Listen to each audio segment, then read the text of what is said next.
आप सभी को मेरा नमस्ते। आज की कक्षा में हम पढ़ेंगे कृतिका भाग 1 मेरे संग की औरतें अभ्यास प्रश्नों के उत्तर। प्रश्न नंबर 1 है, लेखिका ने अपनी नानी को कभी देखा भी नहीं था, फिर भी उनके व्यक्तित्व से वे प्रभावित थीं, क्यों? उत्तर आपका आएगा, लेखिका ने अपनी नानी को कभी देखा भी नहीं था, किंतु उनके बारे में सुना अवश्य था। उसने सुना था कि उनकी नानी ने अपने जीवन के अंतिम दिनों में प्रसिद्ध क्रांतिकारी प्यारेलाल शर्मा से भेंट की थी। उस भेंट में उन्होंने यह इच्छा प्रकट की थी कि वे अपनी बेटी की शादी किसी क्रांतिकारी से करवाना चाहती हैं, अंग्रेज के किसी भक्त से नहीं। उनकी इस इच्छा में देश की स्वतंत्रता की पवित्र भावना थी। वह भावना बहुत सच्ची थी, इसमें साहस था। जीवन भर पर्दे में रहकर भी उन्होंने किसी पर पुरुष से मिलने की हिम्मत की। इससे उनके साहसी व्यक्तित्व और मन में सुलगती स्वतंत्रता की भावना का पता चलता है। लेखिका इन्हीं गुणों के कारण अपनी नानी के व्यक्तित्व से प्रभावित थी तथा उनका सम्मान करती थी। प्रश्न नंबर 2, लेखिका ने नानी की आज़ादी के आंदोलन में किस प्रकार की भागीदारी रही? लेखिका की नानी की, वह प्रत्यक्ष रूप से भले ही आज़ादी की लड़ाई में भाग नहीं ले पाई हूँ, परंतु अप्रत्यक्ष रूप से सदैव इस लड़ाई में सम्मिलित रही हैं। और इसका मुख्य उदाहरण यही था कि उन्होंने अपनी पुत्री की शादी की जिम्मेदारी अपने पति के स्वतंत्रता सेनानी मित्र को दी थी, ना कि अपने पति को। वह अपना दामाद एक आज़ादी का सिपाही चाहती थी, ना कि अंग्रेज की चाटुकारिता करने वाले को। उन्हें अंग्रेजों और अंग्रेजियत से चिढ़ थी। उनके मन में आज़ादी के लिए जुनून था और अपनी बेटी के माध्यम से उन्होंने इस जिम्मेदारी को निभाया। प्रश्न नंबर 3, लेखिका की मां परंपरा का निर्वाह न करते हुए भी सबके दिलों पर राज करती थी। इस कथन के आलोक में लेखिका के मां के व्यक्तित्व की विशेषताएं लिखिए। और दूसरा है, लेखिका की दादी के घर के माहौल का शब्द चित्र अंकित कीजिए। का नंबर, लेखिका की मां बहुत ही नाजुक, सुंदर और स्वतंत्र विचारों की महिला थी। उनमें ईमानदारी, निष्पक्षता और सच्चाई भरी हुई थी। वे अन्य माताओं की तरह कभी भी अपनी बेटी को अच्छे बुरे की सीख ना दी और ना खाना पकाकर खिलाया। उनका अधिकांश समय अध्ययन और संगीत को समर्पित था। वे कभी झूठ नहीं बोलती थी और ना कभी इधर की बात उधर करती थी। शायद यही कारण था कि हर काम में उनकी राय ली जाती थी और सब कोई उसे सहर्ष स्वीकार करता था। अर्थात अपनी शख्सियत के कारण, अपनी विशेषताओं के कारण वे लेखिका की मां का व्यक्तित्व जो था प्रभावकारी था। अगला खा नंबर, दादी के घर का माहौल। लेखिका की दादी के घर में कुछ लोग जहां अंग्रेजियत के दीवाने थे, वहीं कुछ लोग भारतीय नेताओं के मुरीद भी थे, अर्थात उन्हें सम्मान देते थे। घर में बहुमती होने के बाद भी एकता का बोलबाला था। घर में किसी प्रकार की संकीर्णता नहीं थी।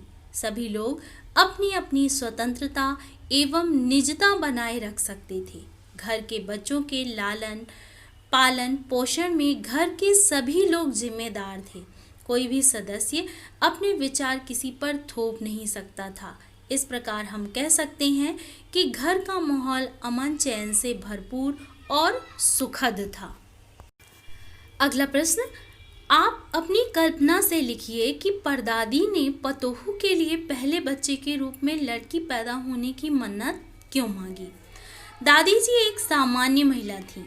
उनके मन में लड़का लड़की का भेद नहीं था। पीढ़ियों से परिवार में किसी कन्या का जन्म नहीं हुआ था। प्रायः सभी लोग लड़के की कामना करते थे। दादी जी को ये भेदभाव शायद चुभता होगा। परिवार में किसी कन्या का ना होना उनके मन को बेचैन करता होगा। शायद इन्हीं कारणों की वजह से परदादी ने पतोहू के लिए बच्चे के रूप में लड़की पैदा होने की मन्नत मांगी। यहाँ लास्ट में क्यों लिखा हुआ है वो आप नहीं लिखेंगे। अगला प्रश्न, डराने धमकाने, उपदेश देने या दबाव डालने की जगह सहजता से किसी को भी सही राह पर लाया जा सकता है। पाठ के आधार पर तर्क सहित उत्तर दीजिए। इस पाठ से स्पष्ट है कि मनुष्य के पास सबसे प्रभावी अस्त्र है अपना दृढ़ विश्वास और सहज व्यवहार। यदि कोई सगा संबंधी गलत राह पर हो तो उसे डराने धमकाने, उपदेश देने का या दबाव डालने की जगह सहजता से व्यवहार करना चाहिए। लेखिका की नानी ने भी यही किया। उन्होंने अपने पति की अंग्रेज भक्ति का ना तो मुखर विरोध किया न समर्थन किया। वे जीवन भर अपने आदर्शों पर टिकी रहीं। परिणाम स्वरूप अवसर आने पर मनवांछित कार्य कर सकी। क्या कार्य की थी? अपनी बेटी का विवाह एक स्वतंत्रता सेनानी से कर पाई।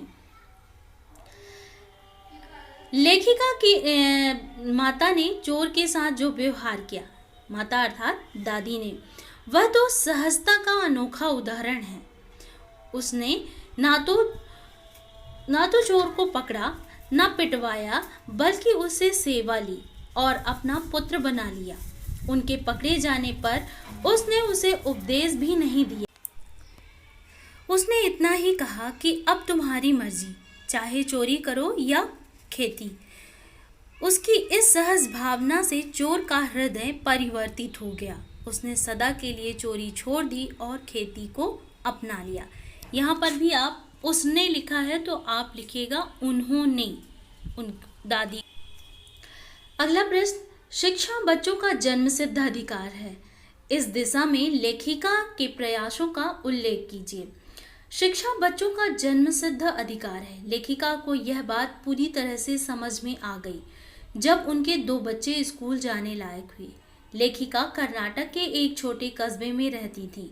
उन्होंने वहां के कैथोलिक चर्च के बिशप से एक स्कूल खोलने का आग्रह किया, परंतु उन्होंने क्रिश्चियन बच्चों की संख्या कम होने की बात कहकर स्कूल खोलने से मना कर दिया। लेखिका ने कहा कि गैर क्रिश्चियन बच्चों को भी शिक्षा प्राप्त करने का अधिकार है, परंतु बिशप तैयार नहीं हुए। ऐसे में लेखिका ने आगे बढ़ते हुए अपने दम पर एक ऐसा स्कूल खोलने का मन बना लिया जिसमें अंग्रेजी, कन्नड़ और हिंदी 3 भाषाएं पढ़ाई जाएंगी। लोगों ने भी लेखिका का साथ दिया और वे बच्चों को शिक्षा का अधिकार दिलाने में सफल नहीं। तो इस प्रकार से अकेले दम पर बढ़कर उन्होंने प्रयास किया।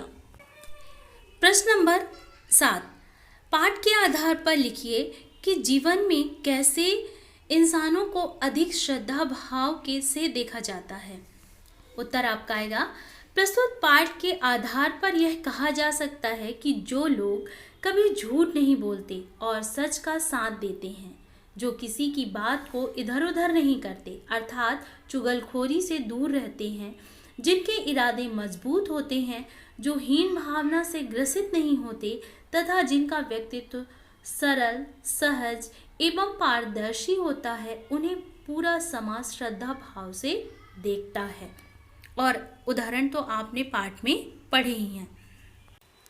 प्रश्न नंबर 8, सच अकेलेपन का मजा ही कुछ और है। इस कथन के आधार पर लेखिका की बहन एवं लेखिका के व्यक्तित्व के बारे में अपने विचार व्यक्त कीजिए। उत्तर आपका आएगा, लेखिका व उसकी बहन एकांत प्रिय स्वभाव की थी। लेखिका व उसकी बहन के व्यक्तित्व का सबसे खूबसूरत पहलू था, वे दोनों ही जिद्दी स्वभाव की थी, परंतु इस जिद से वे हमेशा सही कार्य को अंजाम दिया करते थे।